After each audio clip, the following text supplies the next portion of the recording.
To rig together the puppet character, there's any number of different ways you could go about it. The way I'm going to do it is simply select all of my layers and drag them out and then reposition and move them around on screen until I have the character arranged, and then adjust anchor points accordingly. So now all the layers have been brought out. It looks like the head is on top of everything else.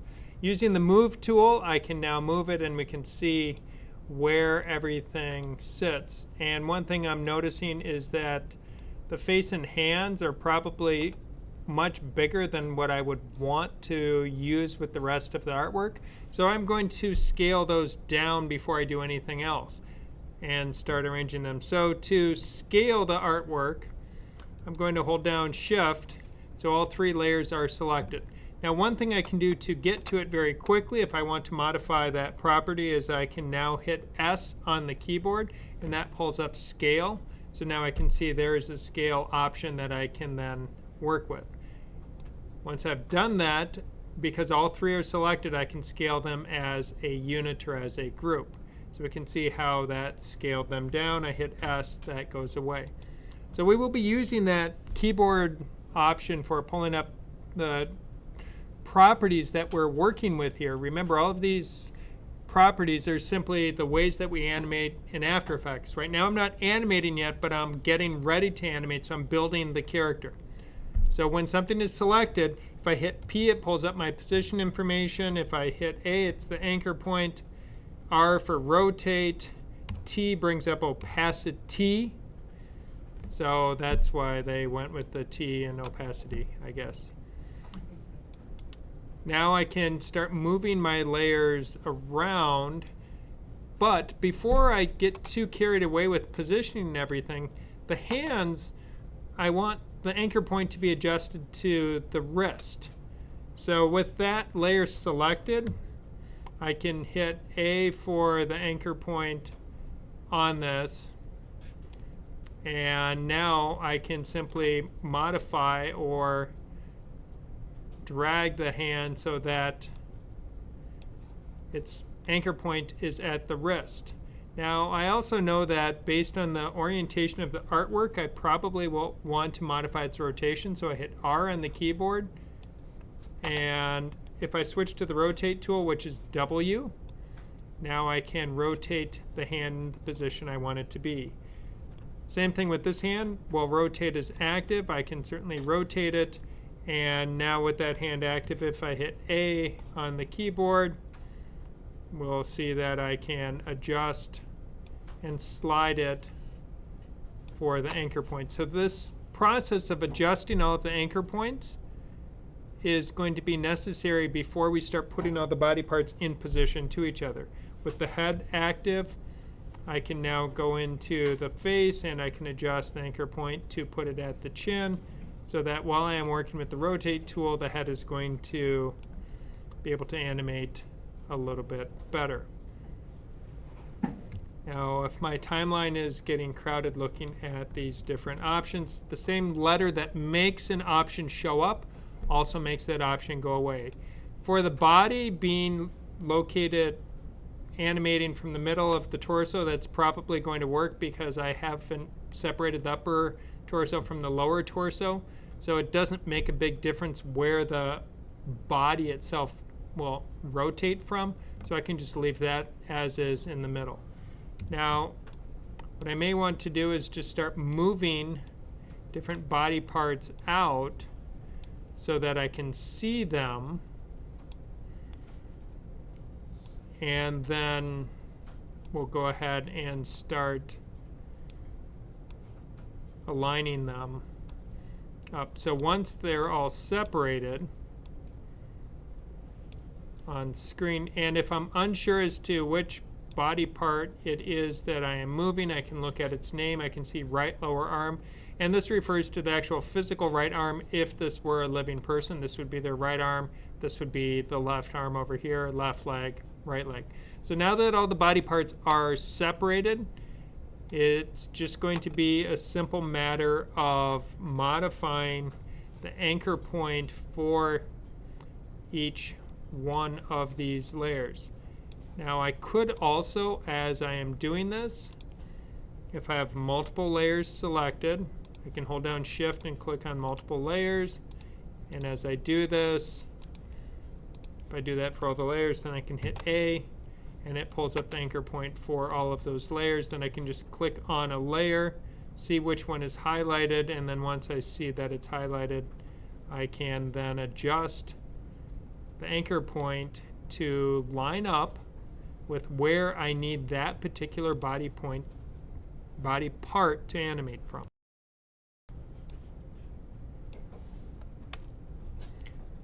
So it's just now the tedious process of aligning all of the anchor points so that when we start animating, things are going to behave in a way that we expect them to. Is there a way to... It's possible double click on an individual element that opens up that piece of artwork, and then you can now drag the anchor point for that element and then go back to your main comp. So if you take the time to make sure before you do any animating that all of your anchor points are properly arranged, that is going to save you significant headache down the road.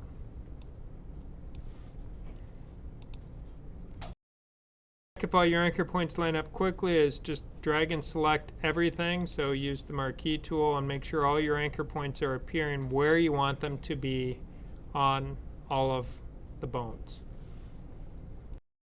Organize the layers into an optimal sequence here. I can leave the face on top for now because we'll let that be on top of the body. I can also position all the layers with the move tool so that it's going to be somewhat where I want.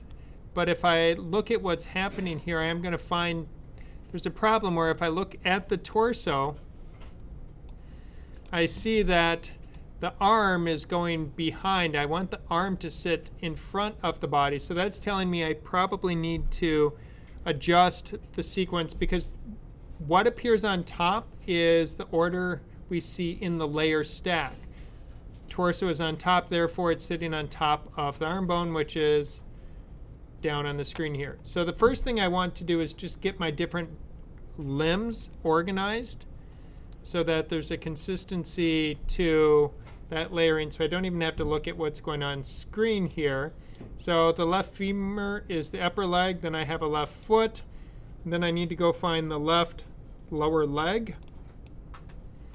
And I want the left lower leg to be below the femur, because when I look at, or above the femur, sorry, because I need the kneecap to sit on top. So the way that this is designed, the kneecap needs to sit on top. If I look at the right leg, we can see with the lower leg sitting behind, that's not going to work. So the right lower leg needs to be on top of the right femur, but I want the foot to be below the ankle bones. I don't want the foot on top. So the sequence that I'll be looking for on a leg will be lower leg, femur, foot. So now if I go to the left one, I have lower leg, femur, and then I need to, then I can find the foot over there. When it comes to the arm, if I look at a right arm, so I have a right funny bone, I want the lower arm to be in front of that. So I'll put that in front, and I will want the hand to be on top of that. So it goes hand, lower arm, upper arm. And I can now repeat the same process on the lower arm. I can see I need to move the funny bone down in the list. So now I have my limbs arranged as a group.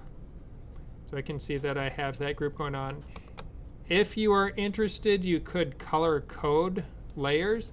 So I could select multiple layers here, so I could choose the leg, and then I could turn those red. Then I could select the arm layers here, And I could turn those. I don't want aqua, that's gross. We'll go, oh, lavender was there, peach. Now with the lower leg, the right leg, I will choose that I will do blue and aqua so we can see that there's distinctions. I'll leave the torso and face color coded. Now that I have this arranged, I'm going to just position these over my torso to start arranging my layers. So I want the legs to be below the torso artwork, so that works. So to group them together, so now I have my groups mostly arranged, but I need to get the torso underneath the arms. So I will want both arms on top, so I'm going to grab the left arm and I will pull that up, and then I will grab, oh, that was the right arm, now I'll grab the left arm, pull that up, so I have the legs down at the bottom, the arms at the top. Now if I take the torso and drag the torso between the arms and legs, now I will see how the arm layers are now sitting on top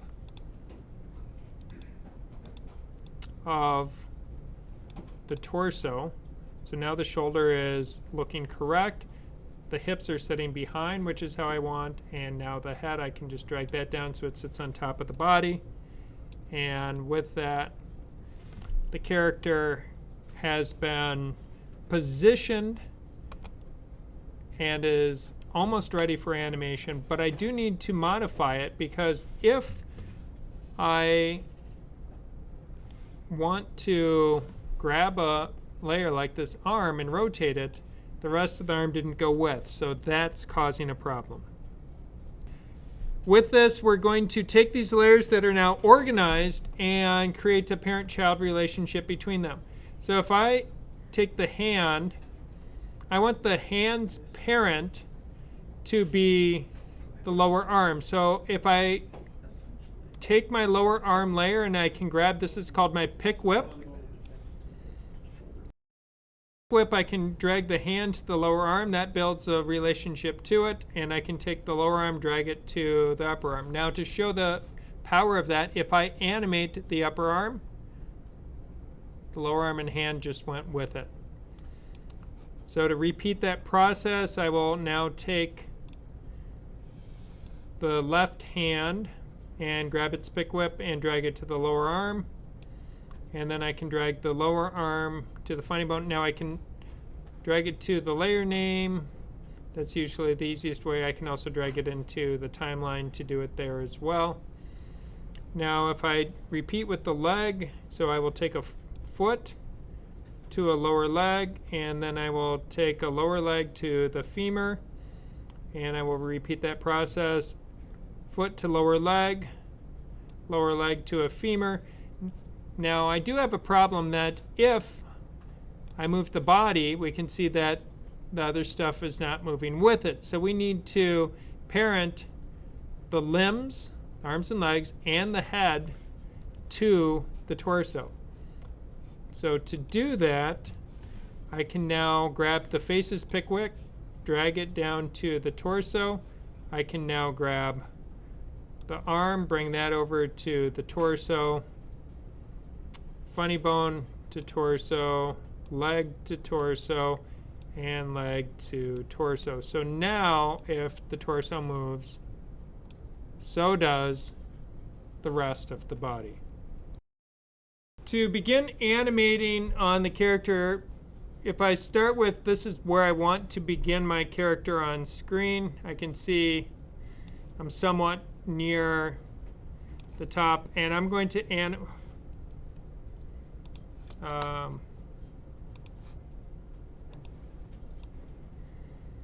now if I want to move the whole character, I can just click on the torso and I move the whole thing around. So once the whole character is positioned where I want, I can start animating the character across time. But to do that, I have to select the property that I'm trying to animate.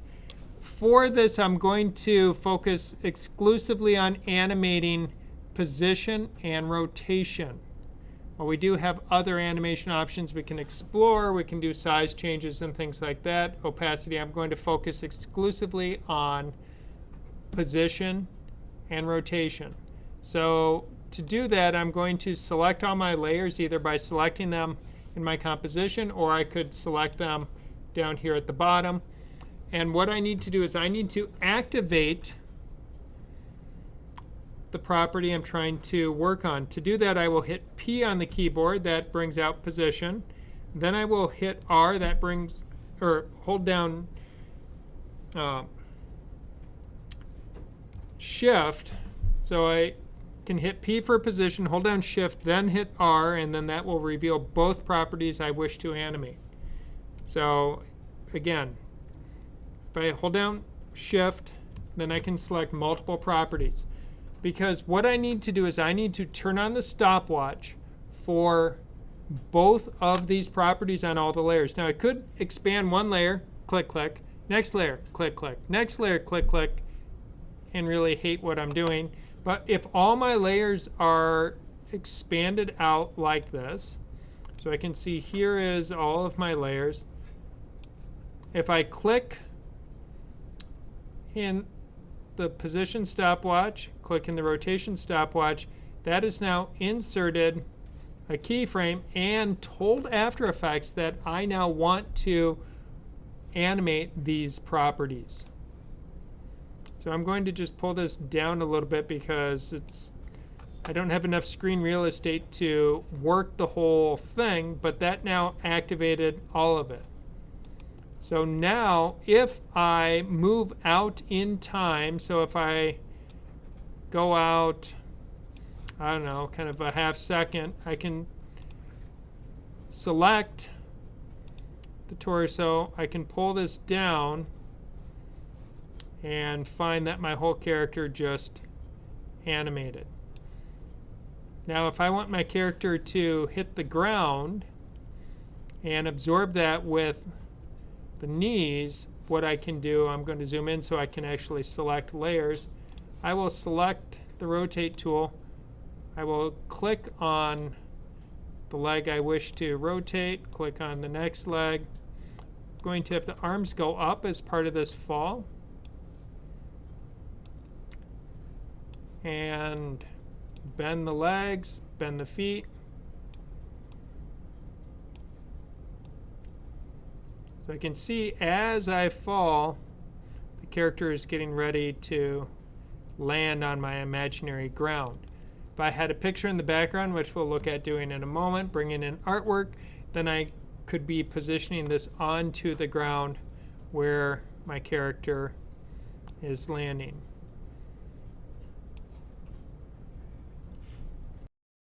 One thing that's important while you're doing this is as you add in different, what is in essence a new pose, you have to watch where the keyframes are as you add them, because sometimes if you just move a body part and then if I now move something else, we get some odd things that can happen if we're not careful managing the keyframes.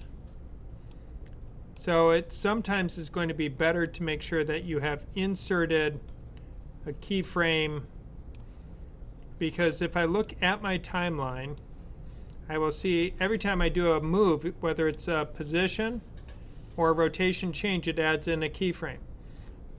But if I want to make sure that the whole body is moving from pose to pose at any given point, I may want to insert a keyframe for every layer. And to do that, what we can do is select everything, and then if I click on the add keyframe at the current time, it will add those keyframes in. And now that inserts a keyframe for the entirety of that pose. So now if I want to bring my arms in, bring the arm in, we'll see that we can bring in and create the full pose, because otherwise if I start moving between poses, so now what I first want to do is do a little rotate here on the torso, rotate the head back,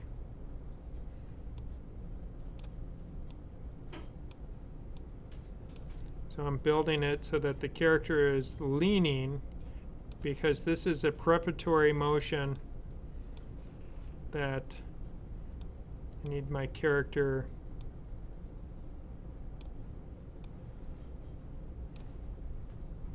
to do, so that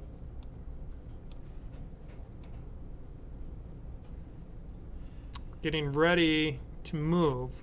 And anytime you're going to move an animation in one direction, it's not a bad idea to move the opposite way first. So as I've leaned back, now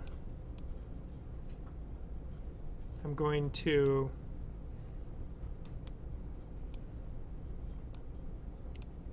go forward as my next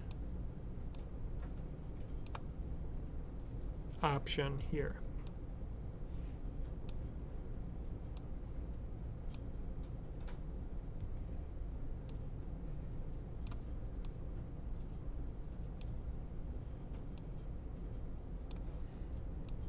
To see your animation, make sure you're scrubbing the CTI to find out how it's playing. You can go back to the beginning and hit the space bar to play the animation. You'll notice periodically the green bar will have gaps, and that green indicates the computer has generated a RAM preview, so it's generated a rendering of what that current frame is going to look like. The animation we're doing is so simple, it fills up very quickly with green. But when you start building really complex, layered, masked, effect-driven animations in After Effects, to get the RAM preview to even play at real time will often be a very slow process. So the first time through, while it's trying to calculate what each frame should look like, it will render it very slow and play in slow motion, and then it will go back and play faster. And the way that we work around that is we shorten our work area.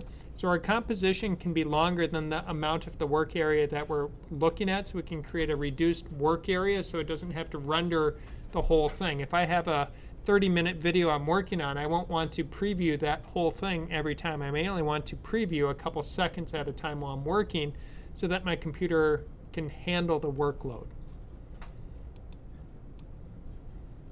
So now we can start to see motion develop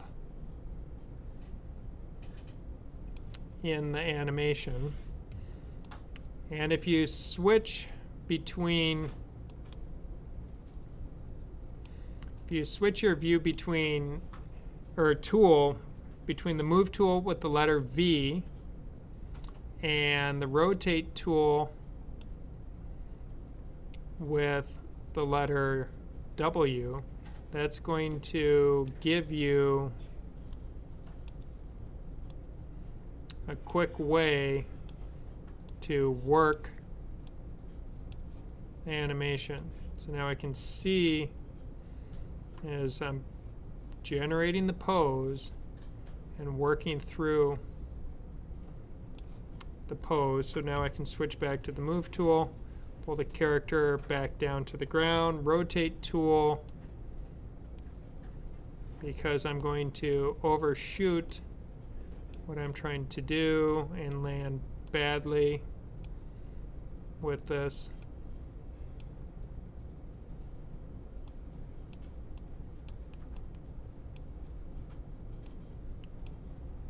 So we can now generate that pose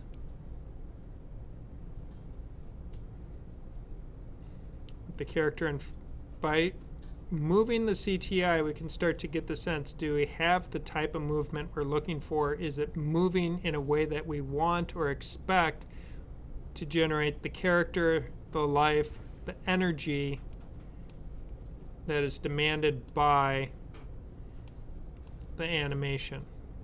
And if the answer is no, then at that point you need to adjust what your pose is so that you're able to capture the life correctly for your character. And if you keep your hand near undo while you are working, that allows you, so it looks like I have to adjust my placement a little bit so I can, from here, because I'm trying to essentially match my foot position so that from the landing to stepping I'm in relatively the same place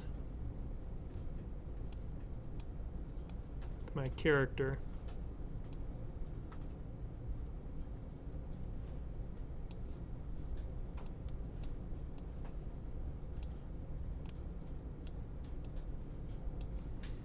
So each time you're moving, you try to find the pose that you are looking for.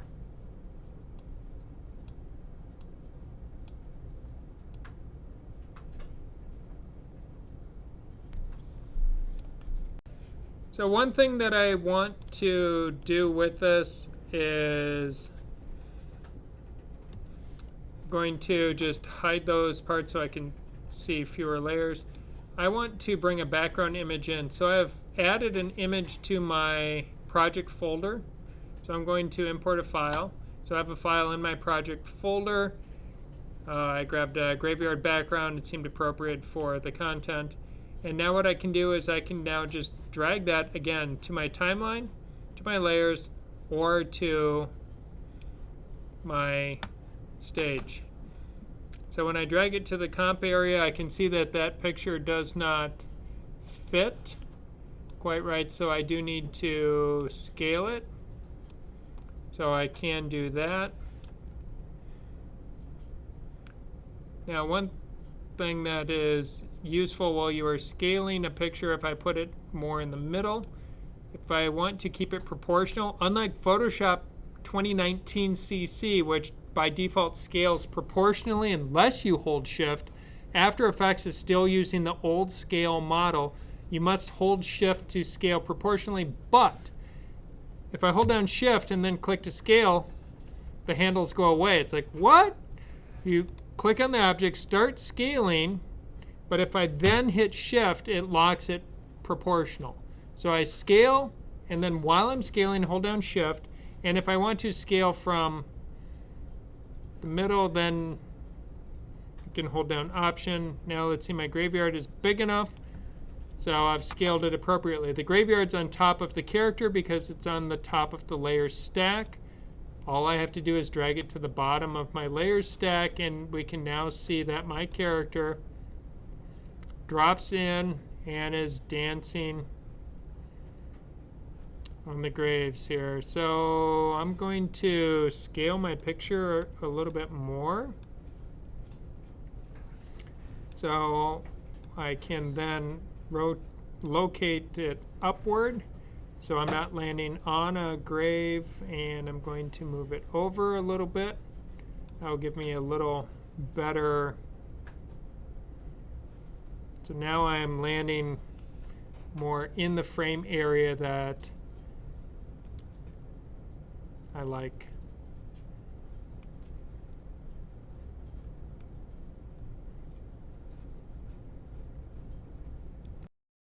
If when you made your composition it is a full 30 seconds and you've only animated for say 5 seconds or 4 or 3 seconds of that, we have what's referred to as our work area versus the full length of the comp. So we can shorten up the work area, which then can say speed up so you can watch just a preview of that section. If you have extra time where you did not animate in your project and you don't want that time any longer, under the composition pull down menu, you do have an option to trim your comp to the work area, and that will get rid of the extra stuff at the end. So shorten the work area by grabbing right in your timeline and you can shrink it down. So we can see the length of our comp versus the work area, so we can shorten it down. Next, to get out of After Effects, we will choose Add to Adobe Media Encoder Queue. So the rendering out of After Effects actually takes place in Adobe Media Encoder, because even if I go under File Export, I will see that my option, so it used to be After Effects had its own kind of internal version of Media Encoder, so you could do it internally in After Effects or you could add it to Media Encoder. Now all of that work has been offloaded directly into Adobe Media Encoder. It's not embedded in the software any longer. So if I add this to the Adobe Media Encoder queue, then what's going to happen is Adobe Media Encoder is going to launch, and it's going to take a little while for it to show up. And then once it does come up on screen, it will take another stretch of time before your project will show up in the queue. So you just have to be patient. A long patient wait, it has now shown up in the queue, and that can take a long time. The default format that we want for export is an H.264 video. So if I look under different options, you'll see I have a lot of types of options I can export my video. H.264 gives us a great trade-off of file size versus quality, so that's the option we will choose. Then I will choose a preset. Under presets, I'm going to click there, and once again I have to be patient and wait. Once it's rewarded, it now comes up here with my preset window, and now under presets I have different options to choose. The one I want to choose is the YouTube 1080 Full HD preset. When I choose that, my video is going to come out super awesome. So it's ready for that. The final thing I want to do is choose my output name, because this also gives me the option to choose where I'm saving, not just what I'm calling the file when I save. So I click there, and now I can go and choose the folder I want to save it in, and I will call this dance. That works for me. Now I hit save, and I know which folder it's going into. I know what the file's called. I've chosen the preset. I'm using the H.264 format. Things are looking really good. I'll hit OK. Final step is I have to hit the Start Queue button. The advantage of doing this is you can send something to the queue and then go back and keep working. You're not now trapped, unable to do anything. But if your computer is right at the threshold of barely being able to handle the workload of working in After Effects, I don't encourage you to do multitasking while you are working in After Effects. After Effects is a memory suck. It will suck all the power out of your computer to do what it needs to do. So if you try and do something else, you do run the risk of perhaps something crashing. With that, I will click Start Queue. We can see the video is encoding, encoding, encoding, done. And the video is done, and I will just move the control bar here, hit play, and I can watch my full rendered video play out for me.